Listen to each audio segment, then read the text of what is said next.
Topic मेरा favourite है budget. ना पक्ष की ना विपक्ष की बात करेंगे, निष्पक्ष। मेरे साथ में बीजेपी, कांग्रेस, हिंदू, मुस्लिम नीचे कमेंट बॉक्स में मत करिएगा। नमस्कार, मैं Vivek Bindra, founder and CEO बड़ाबिजनेस.com। आज का बजट यानी कि ईयर मार्क किया गया, कुछ पैसा बजट बनाया गया। घर में भी महिलाएं बजट बनाती हैं। सिंपल है ये। बजट बनाने का मतलब है किस चीज पे कितना पैसा खर्च करूंगी। घर की महिला सोचती है, ऐसे ही हमारी देश की महिला निर्मला सीतारमण ने सोचा कहां पे कितना पैसा खर्च किया जाए, देश को कैसे आगे बढ़ाया जाए। तो बजट समझने से पहले इकोनॉमी को समझते हैं, और इकोनॉमी चलाने के 3 तरीके होते हैं। पहला तरीका क्या है? कंजम्पशन। दूसरा कंजम्पशन है, तीसरा भी एक्चुअली कंजम्पशन है। यानी कि जब लोग पैसा खर्च करते हैं तो इकोनॉमी आगे बढ़ती है। तो इकोनॉमी बढ़ाने के लिए पैसा खर्च करना जरूरी है। अब उसके 2 तरीके हैं, एक है शॉर्ट टर्म, एक है लॉन्ग टर्म। इस सारे बजट में कुछ चीजें प्लस थी, कुछ माइनस थी। मैं दोनों बताऊंगा और आपको आसान तरीके से समझा दूंगा। पहले समझ लेते हैं, कंजम्पशन के लिए चाहिए पर्सनल डिस्पोजेबल इनकम, यानी कि जेब से पैसा निकालने की क्षमता। और जेब से पैसा तब निकलेगा जब जेब में पैसा हो। और जेब में पैसा कैसे आएगा, वो इस बजट ने तुरंत तो जेब में पैसा नहीं दिया है। क्या हुआ इस बजट में समझते हैं। पर्सनल डिस्पोजेबल इनकम मतलब अगर 1 लाख रुपए मेरी इनकम है, 20,000 रुपए मेरी लाइबिलिटी है, तो मेरी बची हुई 80,000 रुपए वो मेरी पर्सनल डिस्पोजेबल इनकम है। आसान है भाई, समझते जाओ आराम से। आपको टोटल 5 बैलेंस शीट देखनी जरूरी है इकोनॉमी के लिए। पहली बैलेंस शीट, जो छोटे बैंक होते हैं वो लोन देते हैं, वो होते हैं एनबीएफसी। दूसरी बैलेंस शीट होती है बड़े बैंक्स की। तीसरी बैलेंस शीट होती है जो बैंक से लोन लेता है, कॉर्पोरेट। और छोटी बैलेंस शीट एक और होती है जिसको चौथी बैलेंस शीट कहूंगा, यानी कि एमएसएमई की बैलेंस शीट।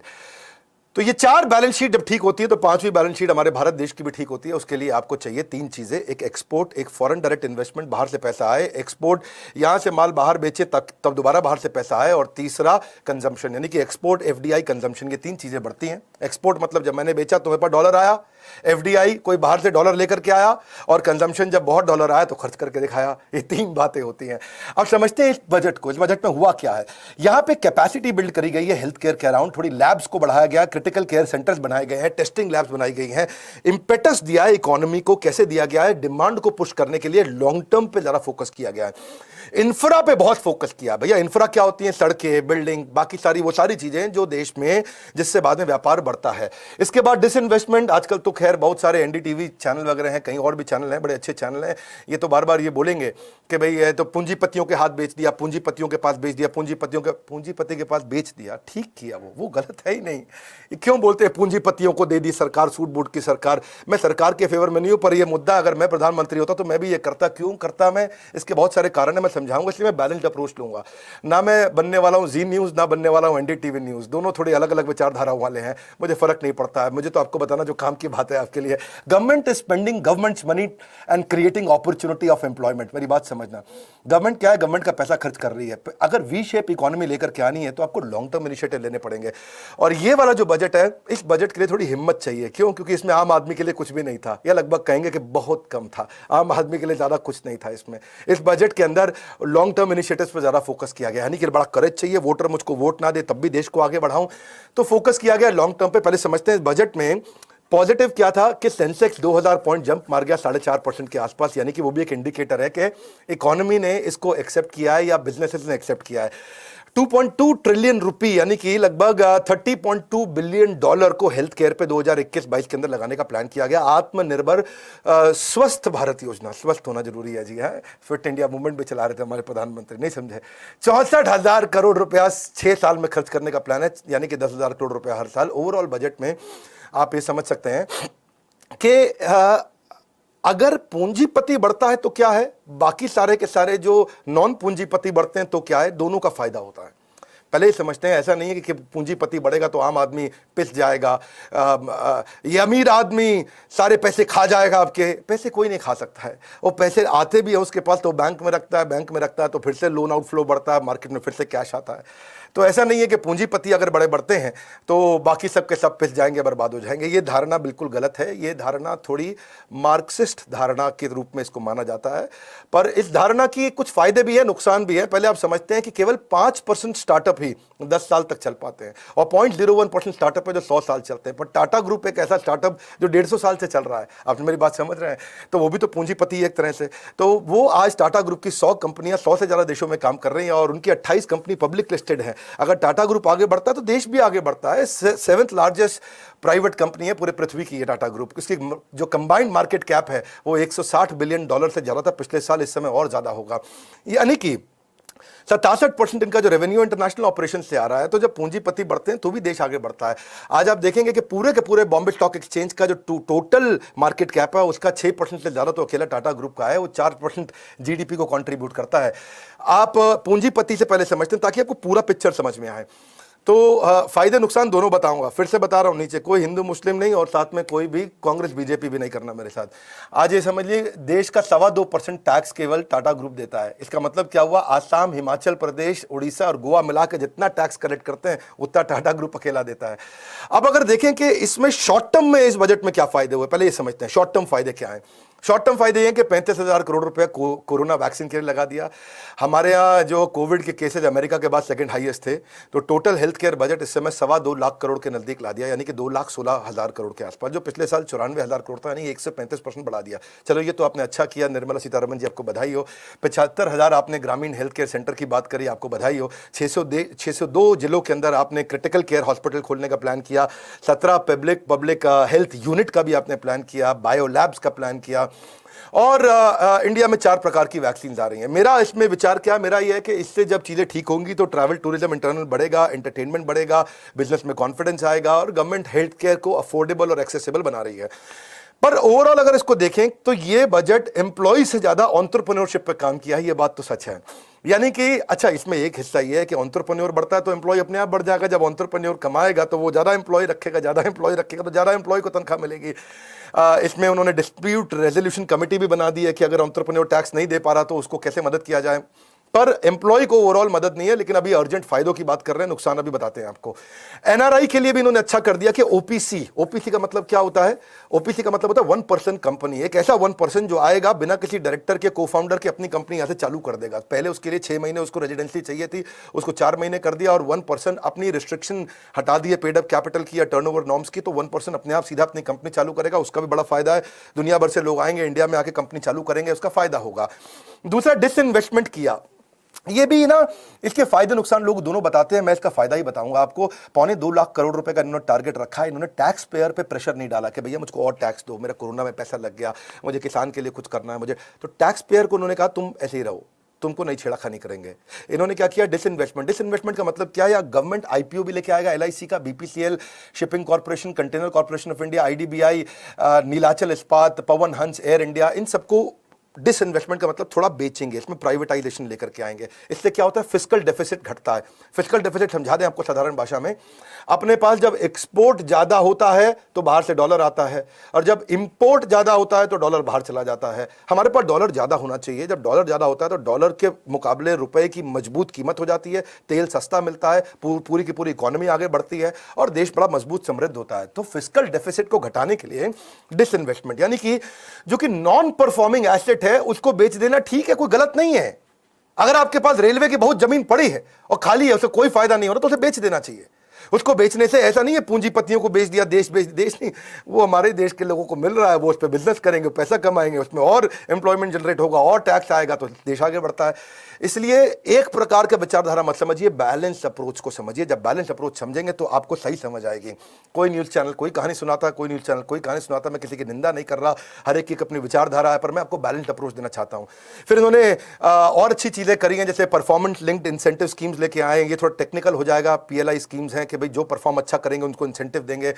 पर मैं थोड़ा इजी चीजें बात करता हूं। जो डायरेक्ट टैक्स है, डायरेक्ट टैक्स में आईटीआर में इन्होंने 75 साल से उम्र जिसकी ज्यादा है उसको बोला टैक्स भरने की जरूरत नहीं। पर मेरा मानना है इससे कोई बहुत ज्यादा फायदा नहीं होगा, क्योंकि जो 75 साल की उम्र से ज्यादा के लोग हैं, ऐसे लोग ही देश में 10-20 हजार होंगे जो कमा रहे होंगे और उनको टैक्स का बेनिफिट दिया, तो ये तो एक आई वॉश है। इसमें तो मैं सरकार की कोई बहुत तारीफ नहीं करना चाहूंगा।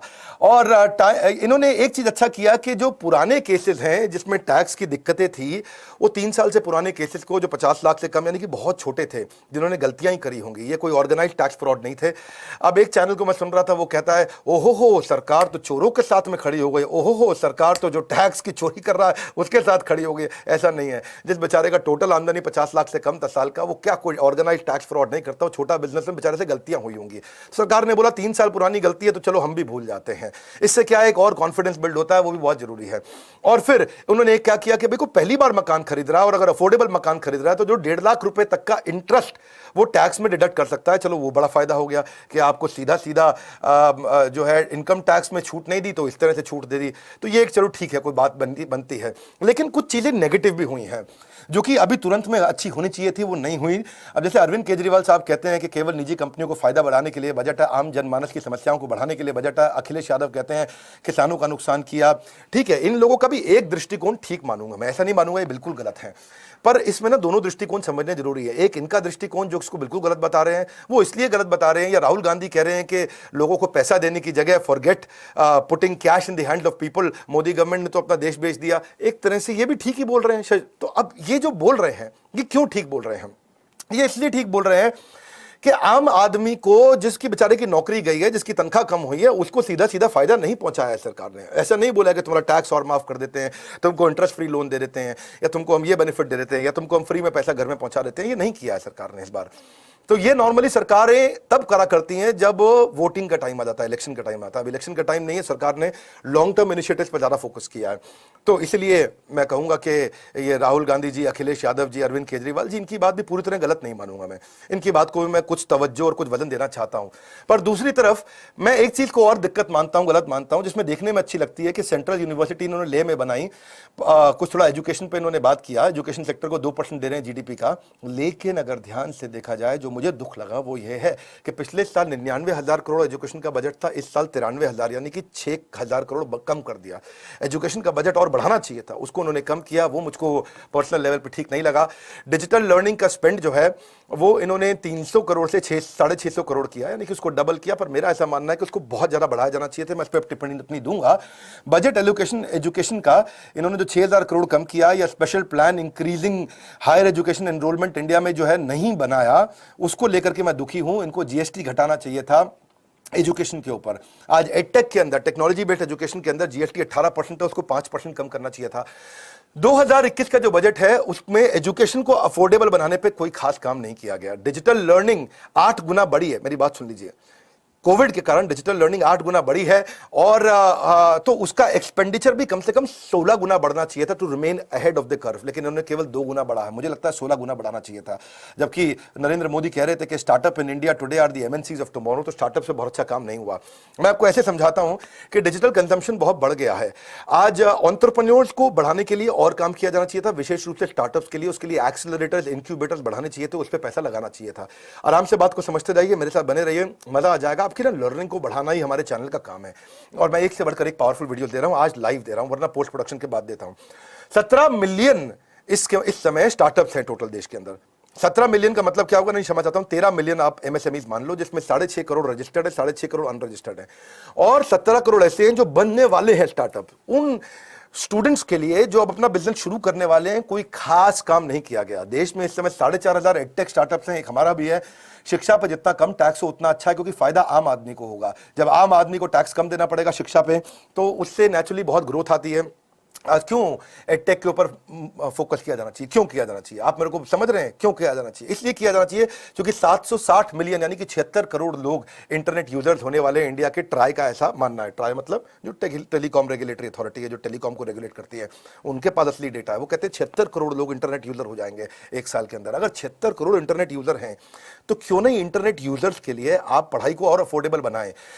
देखो, इसके लिए ना ये समझना पड़ेगा कि इससे पिछले साल केवल $400 मिलियन का इन्वेस्टमेंट हुआ था एडटेक में। इस साल लगभग $2.25 बिलियन का हुआ है इन्वेस्टमेंट। यानी कि एडटेक में दुनिया इंडिया में पैसा लगाना चाहती है। आप अगर इस पर टैक्स कम कर देते हैं, इसको और अफोर्डेबल बना देते, तो और लोग आना चाहते थे। कॉर्पोरेट के लिए कोई ना कोई तरीका निकल आता है, नीचे स्किल बिल्डिंग के लिए तरीका निकल आता है, जो बीच में एमएसएमई है, जो छोटा व्यापारी है, उस पर इसलिए फोकस बहुत ज्यादा होना चाहिए था। आपने किया भी, उनमें कुछ चीजें बताऊंगा। जीएसटी कम करने से निवेश बढ़ेगा, गांव गांव तक शिक्षा पहुंचेगी, भारत की शिक्षा का स्तर बढ़ेगा, डिजिटल रूप से देश जागरूक होगा, और तभी हमारा सपना भी साकार होगा। अब आप करते हैं डायरेक्ट टैक्स की, जो मैंने बताया कि भाई इन हैंड सैलरी पे आपके कोई असर नहीं आया। लोगों ने सोचा था कि हमारी टैक्स को कम किया जाएगा, लेकिन टैक्स स्लैब पे कोई फोकस नहीं किया गया। फोकस किया गया लॉन्ग टर्म इकोनॉमी पे, और ईज ऑफ स्टार्टिंग बिजनेस में चलते हैं, थोड़ा उसके बारे में भी बात करते हैं। जिसको नया बिजनेस शुरू करना है, उसमें सिंगल विंडो सिस्टम पे निर्मला सीतारमण जी को बात करना चाहिए था, उस पर कोई खास बात हुई नहीं है। मेरा ऐसा मानना है कि ईज ऑफ डूइंग बिजनेस तो ठीक है, चलो आज हम 63वीं रैंक पे आ गए 190 देशों में, ईज ऑफ डूइंग बिजनेस। लेकिन दूसरी तरफ है ease of starting business, business शुरू करने के लिए आज भी हम लोग 130वीं रैंक के पीछे चल रहे हैं, पूरी दुनिया में बहुत पीछे हैं। मैं ये उदाहरण कई बार दिया है कि रेस्टोरेंट खोलने के लिए दिल्ली के अंदर 45 डॉक्यूमेंट चाहिए, जिसमें 26 लाइसेंस दिल्ली पुलिस देती है आपको, और बंदूक खरीदने के लिए केवल 19 डॉक्यूमेंट चाहिए। यानी कि देश में दिल्ली के अंदर रेस्टोरेंट खोलना ज्यादा मुश्किल है, बंदूक खरीदना आसान है। आप बंदूक खरीदवा लो और बिजनेस ना खुलवा पाओ तो इसको क्या बोलेंगे? ईज ऑफ स्टार्टिंग बिजनेस आज भी कमजोर है, उस पर काम करना चाहिए। आपने 1% कंपनी पर काम किया, मैं आपकी अच्छाई की भी बात करूंगा, वो अच्छा किया आपने। स्टार्टअप के लिए आपने 1 साल का टैक्स हॉलिडे दिया, मुझको लगता है 5 साल का टैक्स हॉलिडे देना चाहिए था, उस पर और काम करना चाहिए, क्योंकि स्टार्टअप बढ़ेंगे। क्योंकि प्रधानमंत्री मोदी आप ही तो कह रहे थे कि देश का आज स्टार्टअप है वो आगे चल के एमएनसी बनने वाला है, तो आज के स्टार्टअप को मजबूती देनी चाहिए थी। उससे टैक्स कमाने से ये नहीं है कि देश आगे बढ़ेगा। देश अगर फ्यूचर आपने लॉन्ग टर्म इनिशिएटिव लिया तो ये भी लेना चाहिए था। तीसरा, मैं मानता हूं कि हेल्थ केयर पे आपने काम किया, हेल्थ केयर इंश्योरेंस पे भी कर देते। क्यों नहीं ऐसा बोलते कि जो भाई एयरटेल है, वोडाफोन है और क्या नाम है जियो है, उनके साथ में लोगों से आप बोलते कि साल का 90 रुपया दे दो आप साथ में, इंटरनेट के बिल के साथ में ही, मोबाइल के बिल के साथ साल का 90 रुपए देते और उसको इंश्योरेंस कंपनी को दे देते, या 90 रुपए महीना देते, 1000 रुपया साल का हो जाता, इंश्योरेंस कंपनी को दे करके हर आदमी जो मोबाइल यूज करता है वो अपने आप इंश्योर्ड हो जाता है, उसका अपने आप मेडिकल इंश्योरेंस साल का 1000 रुपया देकर छोटा मेडिकल इंश्योरेंस 1 लाख 2 लाख रुपए का हो जाता। ये छोटे छोटे इनिशिएटिव है जो लिए जाने चाहिए थे। इंपॉर्टेंट बात यह है कि एमएसएमई को फॉर्मल बनाना चाहिए था। एमएसएमई को फॉर्मल बनाने के लिए आप उनकी रजिस्ट्रेशन पे काम करें, क्योंकि अगर रजिस्ट्रेशन नहीं हो रहा है एमएसएमई का, वो कच्चे में काम करता है तो टैक्स चोरी होती है, आपको टैक्स उससे ज्यादा मिलता है। 6.5 करोड़ छोटे व्यापारी जो रजिस्टर नहीं कर रहे, उसको रजिस्टर कराने पे इनिशिएटिव लिया जा सकता था। मुझको लगता है ये भी एक एरिया नेगेटिव है जहां पे काम किया जा सकता था, क्योंकि जब तक टैक्स की चोरी होती है, करप्शन बढ़ता है। अगर आप रजिस्टर करा दें उनको किसी प्रकार से, उस पर पैसे लगाते तो ज्यादा 6.5 करोड़ व्यापारी आज रजिस्टर करते, कच्चे में काम ना करते, पक्के में करते, तो करप्शन नहीं बढ़ता। उनको लोन भी मिल जाता है जब उनको लोन चाहिए, क्योंकि वो पक्के में काम कर रहे हैं, कच्चे में करता है तो उसको लोन भी नहीं मिलता है। आसान भाषा में और समझते जाइए, बहुत मजा आएगा। आज आप ये देख सकते हो हमारे साथ, मजे की बात क्या है कि हालांकि ये सारी चीजें पॉजिटिव लगती हैं, लेकिन अच्छा एक चीज और बता देता हूं मैं आपको, जैसे जैसे याद आता जा रहा है, क्योंकि मुझे ऐसा लगता है जब मैं भागता हूं ना तो मेरे बॉडी से पसीना नहीं निकलता, कंटेंट ही निकलता। मैं इतना जल्दी जल्दी बोलता हूं और आप भी नोट्स बनाते जाइए अगर आपको मजा आ रहा है तो। कैपिटल गेन के एग्जम्पशन पे आपने 31 मार्च 2022 तक का बेनिफिट दिया, मुझको लगता है ये और दिया जा सकता था। यानी कि जैसे कोई बाहर से इन्वेस्टमेंट लेके आ रहा है, एक कंपनी जो आज 10 करोड़ की है, जब वो 100 करोड़ की हो जाती है तो आपने कहा कि ठीक है उस पर जो टैक्स लगने वाला, यानी कि 90 करोड़ पर अगर 30% टैक्स लग जाएगा तो बहुत पैसा टैक्स का देना पड़ता है, इसलिए इन्वेस्टर वहां जाना चाहता है जहां पे टैक्स का उसको बेनिफिट मिल जाए। तो ऐसी जगह पे जहां पे स्टार्टअप का अगर कैपिटल गेन हो रहा है तो उसमें इन्वेस्टमेंट पर टैक्स कम करना चाहिए था।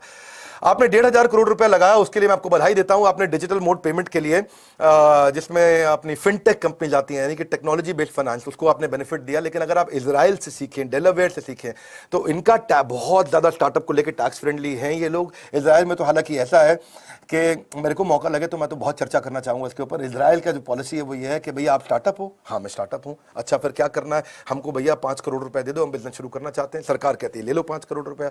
अब सरकार कहती है तू सफल हो गया तो टैक्स ले लेंगे, तू विफल हो गया तो तुझे कर्जा वापस चुकाने की जरूरत नहीं है। क्या ठीक सुन रहे हो? सुनो मेरी बात, अगर तू सफल हो गया तो टैक्स दे दियो, विफल हो गया तो 5 करोड़ रुपए वापस चुकाने की जरूरत नहीं। इसलिए क्या वहां पे स्टार्टअप बहुत तेजी से हो रहे हैं। यहाँ पे क्या है, सरकारी नौकरी के लिए लोग पीछे भाग रहे हैं। तो थोड़ा बेसिकली इंटरनेशनल बेस्ट प्रैक्टिसेस को हमारे को देखना चाहिए। अब अगर हम देखें कि क्या चीज पॉजिटिव आपने करी थोड़ी और, वो भी देखते हैं। मैंने नेगेटिव काफी बताई इस बजट के बारे में। पॉजिटिव ये है कि आपने 15,700 करोड़ रुपया, जो कि पिछले साल के मुकाबले डबल है, वो आपने एमएसएमई के लिए लगाया, इन्वेस्ट किया। 3 लाख करोड़ रुपए का इमरजेंसी क्रेडिट लाइन भी आपने लगाया आत्मनिर्भर भारत के लिए, वो अच्छा लगा। बैंकिंग को आपने रिवाइवल करने के लिए 20,000 करोड़ रुपए लगाया, क्योंकि बैंक अच्छे होते हैं तो चीजें अच्छी होती ही हैं। उदय कोटक का कहना है कि ये वाला जो बजट है वो हेल्थ केयर, इंफ्रास्ट्रक्चर और फाइनेंशियल रिफॉर्म का बजट है। मैं सहमत हूं आपसे उदय कोटक जी।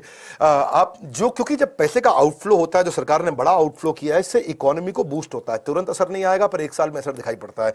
तो जिसकी तनख्वाह तुरंत कटी थी उसको बेनिफिट चाहिए था, उसको बेनिफिट नहीं है, ये बात सच है। बैंकिंग और एनबीएफसी जब इंप्रूव होंगे तो ही वो लोन और दे पाएंगे। जब वो और लोन देंगे तो लोग पैसा लेंगे, जब पैसा लेंगे तो बिजनेस बढ़ेगा, जब बिजनेस बढ़ेगा तो एम्प्लॉयबिलिटी बढ़ेगी, एम्प्लॉयबिलिटी बढ़ेगी तो पैसा आएगा, पैसा आएगा तो खर्च होगा। जो मैंने क्या बताया, कंजम्पशन कंजम्पशन कंजम्पशन, इस वीडियो के शुरुआत में। ये मेरा फेवरेट टॉपिक है, मैं खुल के बात करूंगा, आपको मजा आने वाला है। आत्मनिर्भर भारत पैकेज, इन्होंने 2.27 लाख करोड़ का इन्होंने पैकेज लिया ताकि ये स्ट्रक्चरल रिफॉर्म्स लेकर के आ सकें। फॉरेन डायरेक्ट इन्वेस्टमेंट इंश्योरेंस में आप लेके आए, मेडिकल इंश्योरेंस की कमी छोड़ी है, वो मैं बता चुका हूं, लेकिन आप लेकर के आए 49% से 75% ले आए, वो अच्छा है। इसे इंश्योरेंस की और कंपनीज आएंगी और पैसा इन्वेस्ट करेंगे। और गवर्नमेंट ने फिनटेक के लिए बड़ा अच्छा काम किया है। गुजरात के अंदर एक फिनटेक सिटी जिसको बोलते हैं गिफ्ट का मतलब है गुजरात इंटरनेशनल फिनटेक सिटी, तो वो बड़ा अच्छा आपने इनिशिएटिव लिया है। तो इंफ्रास्ट्रक्चर इन्वेस्टमेंट कैपिटल एक्सपेंडिचर जिस पे आपने काम किया उससे हमारे को खुशी हुई। 5.5 लाख करोड़ का आपने कैपिटल एक्सपेंडिचर इंफ्रास्ट्रक्चर पे रखा है, जो कि पिछले साल के 4.39 लाख करोड़ के मुकाबले काफी ज्यादा है। अब लोग कहते हैं कि भाई ये पूंजीपतियों की सरकार है। भैया जब इंफ्रास्ट्रक्चर बनेगा तो प्लम्बर भी आएगा, रोड बनाने वाला भी आएगा, इलेक्ट्रिशियन भी आएगा, बिल्डिंग बनेगी तो कारीगर भी आएगा, जब बिल्डिंग बनेगी तो वो ईंटा लगाने वाला मेसन सब आएगा, कारपेंटर भी आएगा, वो भी तो तनख्वाह लेगा, तो कैसे नहीं बढ़ेगी इकोनॉमी? ऐसा नहीं है, पूंजीपति के बढ़ने से ऐसा नहीं होता है कि इकोनॉमी नहीं बढ़ती है, बढ़ती है। पूंजीपति ये नहीं है कि पैसा खा गया, क्या ब्रेकफास्ट में नोट खाता है वो 2000 रुपए के? हाँ, ऐसा नहीं होता है। तो पहले समझिए कि पूंजीपति बढ़ने से भी देश बढ़ता है और देश में गरीब के बढ़ने से भी देश बढ़ता है। ये दोनों उपाय हैं। एक उपाय यहां से है कि जब आप टॉप को एम्पावर करके पूरे के पूरे मिडिल और बॉटम को एम्पावर कर दो, या मिडिल को एम्पावर करके टॉप और बॉटम को एम्पावर कर दो। जब केवल बॉटम को एम्पावर कर दोगे तो पैसा खर्च कर देगा, वो ग्रो नहीं कर पाता है। तो आपको सब तरफ से चलना जरूरी है इस समय। तो इंफ्रास्ट्रक्चर के क्रिएशन की मैं बधाई देता हूं आपको। रोड आप बनाने जा रहे हैं, इससे डोमेस्टिक टूरिज्म भी बढ़ेगा, इकोनॉमी को इंपेटस मिलेगा, डिमांड आगे चल के पुश होगी और एम्प्लॉयमेंट नेचुरली जनरेट होगा। इलेक्ट्रिसिटी प्रोवाइडर के साथ में एक अच्छा काम आपने क्या किया कि आप पोर्ट कर सकते हो। तेरी इलेक्ट्रिसिटी महंगी है, मैं तेरे साथ जा रहा हूं। तेरी इलेक्ट्रिसिटी कंपनी बहुत महंगी है, मैं तेरे साथ जा रहा हूं। तो चोर लग रहा है, मैं तेरे साथ जा रहा हूं। तो उसका मतलब क्या हो गया? कंज्यूमर एम्पावर हो गया, उसका जिसके साथ मन करे उसके साथ जाएगा। जैसे मोबाइल में होता है, वोडाफोन नहीं समझ में आ रहा, जियो में चले जाऊं, जियो समझ नहीं आ रहा, एयरटेल में चले जाऊं, इससे कंज्यूमर एम्पावर होता है। एग्रीकल्चर के अंदर आपने 16 लाख करोड़ के क्रेडिट का टारगेट आपने लिया। 1000 से ज्यादा आप मंडीज को अब दोबारा से डिजिटल करने जा रहे हैं, वो अच्छी चीज है। देखो, क्योंकि ना आपको जो बीच का तबका है उसको एम्पावर करना इसलिए भी जरूरी था कि जीडीपी का 29% केवल एमएसएमई कंट्रीब्यूट करता है, यानी कि लगभग 1/3, और 33% इंडिया का मैन्युफैक्चरिंग आउटपुट एमएसएमई लेके आता है, यानी कि छोटा व्यापारी। 12 करोड़ लोगों को ये एम्प्लॉयमेंट देते हैं और 48% ये देश का एक्सपोर्ट करते हैं। तो और आपने इसमें क्या किया? एमएसएमई की डेफिनेशन को चेंज कर दिया आपने, 50 लाख से 1 करोड़ कर दिया। इससे अच्छा है, उनके कंप्लायंस का टेंशन भी कम होगा, प्रोसीजरल टेंशन उनके थोड़े कम होंगे, और आपने उस पर फंड एलोकेशन भी किया है 30 से 35% जीडीपी में। चलो अब एक और बात बताते हैं आपको, वो है सोसाइटल सिक्योरिटी में मिनिमम वेजेस पे आपने अच्छा काम किया। अगर आप नीचे के तबके के गरीब लोगों की बात करें कि आपने कहा कि सबको मिनिमम वेज देना है और साथ में ईएसआईसी में कवर करना है। ईएसआईसी क्या होता है? ये वो स्कीम है जिससे उनकी हेल्थ वेल्थ पे काम कर सकते हैं, हॉस्पिटल का उनको बेनिफिट मिल जाता है ईएसआई का। और हाँ, आपने जिसकी मैं बात ऑलरेडी कर चुका हूँ, डिसइन्वेस्टमेंट की, यानी कि विनिवेश की, जिसमें डिफेंस का लैंड, रेलवे की जमीन और पीएसयूज की जमीन को आपने बेचा है। लिक्विडेट आपने किया अनप्रोडक्टिव एसेट को। इसके खिलाफ में कई लोग बोलते हैं बात, मैं इसके खिलाफ नहीं हूं, ये बहुत अच्छा आइडिया है, क्योंकि जब भी आप लिक्विडेट करेंगे अनप्रोडक्टिव एसेट को, जो एसेट मेरे को कुछ कमा के नहीं दे रहा है देश को, जो एसेट देश को कोई इनकम नहीं जनरेट करके दे रहा है, जब आप उसको बेचोगे तो देश में कैश आएगा, फिस्कल डेफिसिट मजबूत होगा। फिस्कल डेफिसिट मैं समझा चुका हूं, देश में डॉलर ज्यादा रहना चाहिए, क्योंकि डॉलर ही दुनिया को कंट्रोल करता है। जब हमारे देश में डॉलर ज्यादा होगा तो नेचुरली बेनिफिट होगा। तो ये वोट वाला बजट तो नहीं है, इसमें वोटर्स को नहीं लुभाया गया है। इसको मैं एक प्रकार से देश वाला बजट बोल सकता हूं। इसमें आम आदमी नुकसान में रहेगा, पर थोड़े दिनों बाद आम आदमी को भी फायदा होगा। देखो, ऐसे मानो कि पेन वर्सेस हेल्थ, इसमें ना आपको इंजेक्शन दे करके दर्द होता है, लेकिन हेल्थ लॉन्ग टर्म में ठीक होती है। क्योंकि आनंद महिंद्रा को मैंने पढ़ा तो वो कहते हैं कि उनके लिए बॉक्स टिक हो गया। आनंद महिंद्रा कहते हैं मेरी तरफ से ओके है। अब मैं अपने भी व्यूज देता हूं, मेरे व्यूज क्या है, ये तो चलो मैंने प्लस माइनस बताए। मेरे व्यूज क्या है, पहले समझो देश की ताकत क्या है। हमारे देश की ताकत है ह्यूमन कैपिटल, हमारे पास बहुत ज्यादा लोग हैं, हमारी पॉपुलेशन काफी ज्यादा है। तो मैं उसको कमजोरी की जगह 2 मिनट के लिए ताकत ही मानता हूं, क्योंकि इससे क्या होता है, हमारी प्रोपेंसिटी टू कंज्यूम बढ़ती है। जब लोग ज्यादा लोग ज्यादा खर्चा कर सकते हैं, तो फास्टेस्ट ग्रोइंग इकोनॉमी है हमारी। इसी कारण से एंटरप्रेन्योरशिप हमारे देश में काफी है और छोटे मोटे इनोवेशन आ रहे हैं। पर मुझे लगता है कि कुछ और चीजों में काम करना चाहिए था, जैसे कि जुडिशियल रिफॉर्म्स पे। आज हमारे पास में हर 10 लाख लोगों पे केवल 20 जजेस हैं। अगर 10 लाख लोगों पे 50 जज कर देते तो हमारा करप्शन अपने आप रिड्यूस हो जाता। मेरी बात समझ रहे हैं? क्योंकि जल्दी डिसीजन हो जाएगा। क्या हो जाएगा? जल्दी डिसीजन। क्योंकि आज देखो, अमेरिका के अंदर कोई डिसीजन जब कोर्ट में जाते हैं तो 1 साल में हो जाता है, और हमारे यहाँ 20-20 साल तक नहीं होता है। तो अगर आपको जल्दी डिसीजन चाहिए तो आपको नंबर ऑफ जजेस बढ़ा सकते थे। आपको ऐसा करना चाहिए, स्टेट्स को अपना पीएनएल मैनेज करने दें, क्योंकि स्टेट जब अपना प्रॉफिट एंड लॉस मैनेज करेंगे तो पता चल जाएगा कौन सा मुख्यमंत्री स्टेट को प्रॉफिट में रन कर रहा है, कौन सा लॉस में रन कर रहा है, क्योंकि पैसा स्टेट के पास ही है। ऐसा नहीं है कि पैसा उसकी जेब में जाता है। दूसरा, आपको एजुकेशन पे और टीचर्स पे काम करना चाहिए था कि quality of faculty should have improved, क्यों नहीं जैसे आईपीएस आईआरएस होते हैं, आईएफएस होते हैं, ऐसे ही इंडियन टीचर सर्विसेज भी होने चाहिए, क्योंकि टीचिंग पे भी हमारे को पैसा लगाना चाहिए। चौथा मैं बोलूंगा कि गवर्नमेंट को पॉलिसी मेकिंग में रहना चाहिए और कॉर्पोरेट को बिजनेस करना चाहिए। Government should not be in business. Government का business is not to do the business, government का बिजनेस है to run the government and run the country, और बिजनेसमैन का काम है बिजनेस चलाएं। तो railways, airlines, oil and gas को जो प्राइवेटाइज करने पे जा रहे हैं, उसमें मेरे सुझाव पे ऑलरेडी टिक है, आपने उसमें अच्छा किया। ब्यूरोक्रेट्स के लिए मेरा एक सुझाव था कि इनको आप टिक इन कैरेट पे लेके जाएं, क्योंकि जब भी ब्यूरोक्रेट को अच्छा काम करना जाता है तो उसको कोई कैरेट तो मिलता नहीं है। ऐसा तो है नहीं कि ब्यूरोक्रेट को अच्छा काम करे तो उसको आप इंसेंटिव दे देते हैं, मिलती है उसको तनख्वाही है, लेकिन वो कोई गलती कर दे तो सीबीआई, सीएजी, सीवीसी उनके आगे लग जाती है। इसलिए बेचारा ब्यूरोक्रेट चाह के भी बहुत बड़ा रेवोल्यूशन आज तक नहीं लेकर के आ पाया। अगर आप देखेंगे आज तक के हजारों ब्यूरोक्रेट जो हमारे देश में हुए, उनमें से बहुत लिमिटेड, केवल 10 के अंदर आप नंबर गिन पाएंगे, डबल डिजिट में भी नहीं जा पाएंगे, जो बड़े बड़े रिफॉर्म्स ला पाए। मैं ब्यूरोक्रेट्स की निंदा नहीं कर रहा क्योंकि वो बहुत बुद्धिमान है, पर आपने उनको आज एम्पावर करने की जगह उनको डिसएम्पावर इसलिए कर दिया क्योंकि आज वो कोई अच्छा काम करे तो आप थोड़ी उसको प्रॉफिट में हिस्सा दे देते हैं, अगर वो कोई बड़ा काम कर दे तो आप उसको क्या करते हैं, कोई मेडल भी बड़ी मुश्किल से जीवन भर में मिलता है। अगला छठा रिफॉर्म मुझे लगता है जिस पे काम कर सकते हैं, जो मेरा है विश्वास, जिसमें स्कॉलरशिप पे काम किया जाना चाहिए था 1 लाख करोड़ रुपए की। यानी कि बजाय के इसके कि मैं एससी एसटी हूं और बजाय के इसके कि मैं निचले तबके का हूं, केवल उस पर काम करने के बजाय आपको काम करना चाहिए कि जो कैपेबल है, जो बुद्धिमान है, उसको मैं स्कॉलरशिप दूंगा, चाहे वो पैसे वाला चाहे पैसे वाला नहीं है। इससे क्या होगा, कॉम्पिटेंट बच्चों को आगे बढ़ने का मौका मिलता। और मैं 7वां बात करना चाहूंगा कि इंडस्ट्री नेटवर्क क्लस्टरिंग पे काम होना चाहिए। अगर आप इंफ्रास्ट्रक्चर पे देखें, जापान से अगर मैं रहता तो कम से कम 1 लाख करोड़ रुपए का लोन और लेकर के आता 50 साल के लिए, जिसका बेनिफिट क्या है, कौन देखेगा 50 साल बाद जापान कहां पे और इंडिया कहां पे है। आराम आराम से उनको देते, इनका इंटरेस्ट रेट भी लगभग ना के बराबर है, और उससे सारा का सारा इंफ्रास्ट्रक्चर बनाते और बढ़िया तरीके से। उसके लिए मैं आपको बधाई देता हूं, उस पर आप काम कर रहे हैं, आगे बढ़ रहे हैं अर्बनाइजेशन और इंफ्रास्ट्रक्चर पे। जो जहां भी 1 लाख की पॉपुलेशन हो जाती है वहां पे अर्बनाइजेशन बहुत जरूरी है। वहां अर्बनाइजेशन आ जाता है तो वहां पे आसपास के छोटे छोटे कनेक्टेड गांव भी अपने आप समृद्ध होने लग जाते हैं। लेबर इंटेंसिव बिजनेस को मैं 10वां सुझाव दूंगा कि उसको और ज्यादा एफिशिएंट बनाना चाहिए लेबर इंटेंसिव बिजनेस को, तो उसके ऊपर हमारे को थोड़ा नीचे के तबके पे और एजुकेशन पे काम करना चाहिए। फिर मैं बताऊंगा कि अपना 11वां सुझाव कि गवर्नमेंट को स्टार्टअप पे बहुत ज्यादा पैसा लगाना चाहिए था, इंक्यूबेटर, एक्सेलरेटर, जिसकी बात भी मैंने करी, इस पर करना चाहिए क्योंकि फैसिलिटी उस पर आज भी बहुत न्यूनतम है। मेंटर सरकार को देने चाहिए कि आज हम लोग सरकार को कहना चाहिए कि हम 25,000 मेंटर दे रहे हैं सरकार की तनख्वाह पे। जिसको भी बिजनेस अच्छा करना, अगर उनका आइडिया अच्छा है तो सरकार के मेंटर आके, जिनको सरकार 3 लाख रुपए महीना तनख्वाह दे और ऐसे 25,000 मेंटर सरकार क्रिएट कर दे, तो वो इंक्यूबेटर, एक्सेलरेटर की तरह काम कर सकते हैं। इसीलिए मेरा मानना है कि आपको अपने लीडर्स वाइजली चूज करने चाहिए। चंद्रगुप्त मौर्य ने चाणक्य को चूज किया था, और आपको भी पुराना भारत ही हमारे को आगे लेके जाता है, जहां पे भगवत गीता में वैल्यूज, प्रिंसिपल्स और मोरालिटी सिखाती हैं। बहरहाल आपके लिए क्या है, आपके लिए 2 बातें हैं, एक faster adoption to new technology, faster adoption to new process, तभी आप आगे बढ़ सकते हैं, तभी इकोनॉमी भी वी शेप में आएगी। मेरे को और आपको आगे बढ़ना पड़ेगा। इसलिए मैं भी इनिशिएटिव ले रहा हूं ताकि लोग फास्टर अडैप्टेशन कर सकें, टेक्नोलॉजी को भी और नए प्रोसेस को भी। और मेरा इनिशिएटिव क्या है, समय मैंने लगता है काफी ज्यादा ले लिया है। मेरा इनिशिएटिव यह है कि लोगों के पास टाइम नहीं था, लोगों के पास में वर्नाक्युलर हिंदी भाषा में high powerful super solid content नहीं था, उनको बिजनेस की एजुकेशन नहीं थी, उनके पास एमएसएमई के मेंटर्स नहीं थे, उनके पास क्वालिटी फैकल्टीज नहीं थी, या उनके पास मिनिमम एजुकेशन क्वालिफिकेशन के कारण एमबीए में एडमिशन नहीं ले सकते थे, या ले भी सकते थे तो एमबीए बहुत महंगी थी, या फिर उनके हाई फेलियर रेट्स हैं बिजनेस के। तो ये सारी तकलीफों को सॉल्व करने के लिए हमने आपके लिए अपने इस एंटरप्रेन्योरशिप प्रोग्राम को बिल्ड किया। आप आइए इस एंटरप्रेन्योरशिप प्रोग्राम को सीखिए, क्योंकि सरकार भी समझ गया आत्मनिर्भर आत्मनिर्भर आत्मनिर्भर। सरकार ने एम्प्लॉय से ज्यादा फोकस एंटरप्रेन्योर्स पे किया। एंटरप्रेन्योर जब ग्रो करते हैं तो एम्प्लॉयज अपने आप ग्रो करते हैं, देश अपने आप ग्रो करता है। बोर्ड लाइन नंबर मेरा बड़ा सिंपल है, 9810544443, यानी कि क्या है 9810544443। इस नंबर पे आप फोन करके बात करिए।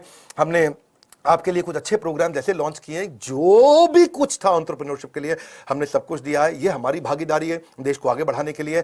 आपको अगर ये बजट समझ में आया, पूरा का पूरा बजट आसान भाषा में मैंने हिंदी के अंदर इजी करके समझाया आपको, और बड़ी बैलेंस्ड अप्रोच दी है। इस बजट के फायदे नुकसान दोनों बताएं। आप इस वीडियो को आपस में शेयर कर सकते हो कुछ खास लोगों से। उनको मत शेयर करना जो बिल्कुल एक्सट्रीमिस्ट नेचर के हैं, क्योंकि वो फिर नीचे आकर के कॉमेंट बॉक्स में बहुत कुछ बोलते हैं। मैं एक्सट्रीमिस्ट नेचर का नहीं हूं। मेरा काम क्या है, सबसे सीखना। मैं कांग्रेस से भी सीखता हूं, बीजेपी से भी सीखता हूं, मैं हर धर्म से सीखता हूं। मैं सबसे सीख करके फोकस किस पे करता हूं, एंटरप्रेन्योर बनाने पे।